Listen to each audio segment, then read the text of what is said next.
संगत जी, प्यार से कहना धन निरंकार जी। हरदेव वाणी सबद संख्या 7। हे सर्वज्ञ कोई भी तेरा पा नहीं सकता पार है। छोटी सी बुद्धि मानव की विशाल तो निरंकार है। इसका आर पार तो कोई जान ही नहीं सकता, क्योंकि कहाँ से शुरू कहाँ से अंत यही नहीं पता। कोई चीज को नापा जाए, तोला जाए, तो उसका एक आकार प्रकार तो होना चाहिए। जब इसका कोई आकार प्रकार नहीं है तो ना इसको नाप सकते हैं ना तौल सकते हैं। तभी से कहा जाता है इसका कोई आर पार तो है ही नहीं। इसको हम चाहे भी देखना समझना तो उसको समझ ही नहीं सकते, क्योंकि इसका विस्तार तो हर जगह है। ऐसा कुछ नहीं है कि कहीं पे इसका होना है ही नहीं। ऐसी कोई जगह नहीं है कि ये ना हो जिससे और मानव की बुद्धि तो छोटी सी है ही है। और इस बुद्धि के द्वारा वो इतना जानना चाह रहा है ईश्वर को। और क्यों जानना चाह रहा है? सबसे बड़ी बात ये देखिए, भौतिक पदार्थों को पाने के लिए। जब तक इस बुद्धि में चालाकी चतुराई भौतिक वस्तुओं को पाने की लालसा होगी, ये तो मिल ही नहीं सकता। निस्वार्थ भाव से जब आप इसको पाना चाहते हो, तो ईश्वर ऐसा कोई ना कोई माध्यम बना देता है कि आप उस तक पहुंच ही जाओगे। उस तक क्या, बल्कि अपने अंदर ही पहुंचना है। ईश्वर को कहीं और खोजना नहीं, अपने अंदर ही देखना है। मगर कोई ना कोई माध्यम जब तक नहीं बनता, जब तक कोई गुरु नहीं मिलता, तब तक हम वहां तक नहीं पहुंच पाते, समझ नहीं पाते। कोई चीज हमारे घर के अंदर ही रखी है, हमें नहीं पता मेरे पास है। कभी कभी दूसरा व्यक्ति आके बताता है, अरे आप जिसे खोज रहे हो, जिस चीज को आपको काम है, वह तो आपके घर में ही है। यही हालात होते हैं। जब गुरु होता है तभी हम हमें अपने अंदर की उस अमूल संपदा का पता चलता है। तो ये बुद्धि के द्वारा तो जानने का विषय है ही नहीं, क्योंकि बुद्धि से तो सर्वथा ऊपर है। मन और बुद्धि से जब ऊपर जो है, तो उसको मन बुद्धि के द्वारा जाना ही नहीं जा सकता। मन बुद्धि से परे है तू तो तुझे समझना मुश्किल है। रोम रोम में बसने वाले तुझे परखना मुश्किल है। इसको जिसको हम जानना चाह रहे हैं, समझना चाह रहे हैं, जिसको जान समझ कर इसलिए समझना भी चाह रहे हैं कि हमें भौतिक वस्तुएं चाहिए, कोई ना कोई मांग की सूची बनी हुई है। और जबकि वो हमारे अंदर ही है, हमारे हर एक रोम रोम में बसा हुआ है। हमारा संचालन, हमारा चलना, हमारा शरीर की गतिविधियां सब इसी के द्वारा ही तो हो रही हैं।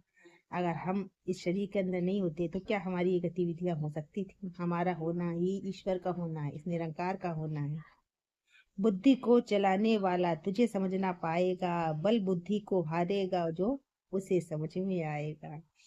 कहते हैं कि बुद्धि से आप चाहे जितना पाना चाहिए, कभी मिल ही नहीं सकता। कभी आप सोच लीजिए बुद्धि से कि हाँ, मैं इस पुस्तक को पढ़ लूंगा तो ईश्वर मुझे मिल जाएगा, मैं इतने मंत्रों का जाप करूंगा, रोज डेली कितना करूंगा, कितना काउंट कर लिया कि आज इतने मंत्र का जाप, कल उतने का, करते करते करते जब 5 लाख पूरा कर लूंगा तो ईश्वर दर्शन देते हैं, ऐसा पुस्तक में लिखा हुआ है। तो आप चाहे जितनी भी बुद्धि चालाकी चला लीजिए, ये आपको ऐसे मिलने वाला नहीं है। और बल बुद्धि को हारेगा वो उसे समझ में आएगा। कभी कभी हम इसको पाने की लालसा में इतना परेशान हो जाते हैं कि कभी कभी हम कहते हैं, हे ईश्वर, अगर आप हो तो हमें दर्शन दो, हमें बताओ आप कहाँ हो। अब हमें कुछ नहीं चाहिए, अब जीवन से हमें कुछ भी आसक्ति नहीं रही। बस अब एक अंतिम इच्छा यही है कि आप अपने होने का पता हमें बता दो। आपका होना तो है सब जगह, मगर हमें समझ में नहीं आ रहा। जब बल और बुद्धि को बिल्कुल बुद्धि से सोचना छोड़ देते हैं, निस्वार्थ भाव, इसे ही कहते हैं वो भाव दशा, निस्वार्थ भाव जब बनता है, तब ईश्वर के प्रति वो प्रार्थना पहुंचती है। और ईश्वर कोई ना कोई माध्यम, कोई ना कोई गुरु ऐसा बना देते हैं कि हम लोग अपने ही अंदर की अमूल संपदा को जान जाते हैं। पूर्ण रूप से जिसका तुझ पर टिक जाता विश्वास है, हे ईश्वर तेरे होने का उस जन को एहसास है। कहते हैं कि सबसे पहली बात तो ईश्वर को ऊपर विश्वास की होती है, क्योंकि हम ईश्वर को जानने चले हैं। विश्वास नाम की तो कोई चीज ही नहीं है। अगर कोई हमारी मान्यताओं को तोड़ने की कोशिश करता है तो हम उसकी बात को मानते ही नहीं। और इसका मतलब हम ईश्वर को पाना ही नहीं चाहते। अगर सामने हमें कोई गुरु मिला है और हमसे कह रहा है कि अगर आप अपनी पुरानी मान्यताओं को एकदम से तो नहीं, मगर धीरे धीरे तो छोड़ने की कोशिश करना ही है, तभी तो आप आगे बढ़ पाओगे। कहते हैं कि अगर आप नाव पे बैठे हो और नाव पीछे से बंधी हुई है, आप सोचे सफर कर ले, तो कैसे हो सकता है? नहीं हो सकता जब तक वो नाव खूंटे से अलग नहीं होगी।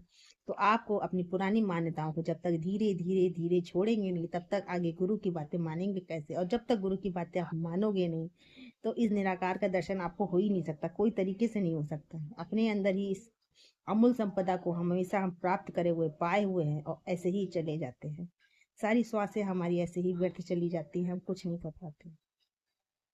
तो इसके लिए हमें एक कदम बढ़ाना है। सदगुरु जो बता रहा है उसकी बातों को मन और बुद्धि से नहीं, चालाकी चतुराई से नहीं सोचना, हृदय से सुनना है, हृदय से स्वीकार करना है। कहे हरदेव कि चंद चक्षु से नजर नहीं आता है, ज्ञान चक्षु से ही तुझको बंदा देख पाता है। देखिए कितनी बड़ी बात, इनमें कितना बड़ा भाव लिखा हुआ है। सामने हमारे है, नजर नहीं आ रहा और हमेशा रहता है सामने, ना आता है ना जाता है। और हम लोग सोचते हैं कि हम लोग इसको देखने के लिए इतने ग्रंथ, इतने वेद, इतने शास्त्र, इतने समागम, इतने सत्संग कर डालते हैं, मगर ये नहीं दिखाई देता, नहीं आता जीवन में आनंद। क्यों नहीं आता? क्योंकि वो जो ज्ञान के नेत्र होते हैं, इन्हीं नेत्रों में ज्ञान की जो जोत जलाने वाला सदगुरु होता है, वही कुछ भी अंतर नहीं करता। हमारे अंदर जो दिया बुझा हुआ है उसको केवल जला देता है, और जो बुझे हुए दीपक के जो प्रकाश होता है उससे हमारे अंदर जो निरंकार का, ईश्वर का होना है, हमें स्वतः ही दिखाई देने लगता है। तो वो सदगुरु ही होता है जो हमारे बुझे हुए दीपक को जला सकता है। इसीलिए सदगुरु का दर्जा हमेशा सदा सदा से ऊपर था और सदा सदा से ऊपर रहेगा, क्योंकि इतना अमूल्य कार्य, इतना दया और करुणा से भरा हुआ गुरु चाहता है कि हम समय की धारा में जो बह रहे हैं, बहा जा रहा है, उसको समझें, देखें। हम समय की धारा में बहने वाले नहीं हैं, हमारा शरीर बहने वाला है। एक दिन ये नाशवान है, ये तो जाना ही जाना है। जितनी चीजें हमें दिख रही हैं सब नाशवान है। तो देखो, समझ लो, क्योंकि तुम ये नहीं हो, समय की धारा में बहने वाले नहीं हो। अपने आप की पहचान कर लो। जिस दिन पहचान हो गई अपने आप की, स्वयं की, आत्मबोध हो गया, इंसान सारी अज्ञानता से ऊपर उठ जाता है। और फिर तो जीवन में सुख और सुकून तो है ही है। जीवन तो एक उत्सव की भांति नजर आने लगता है। तो प्यार से कहना जी, धन्य निरंकार जी।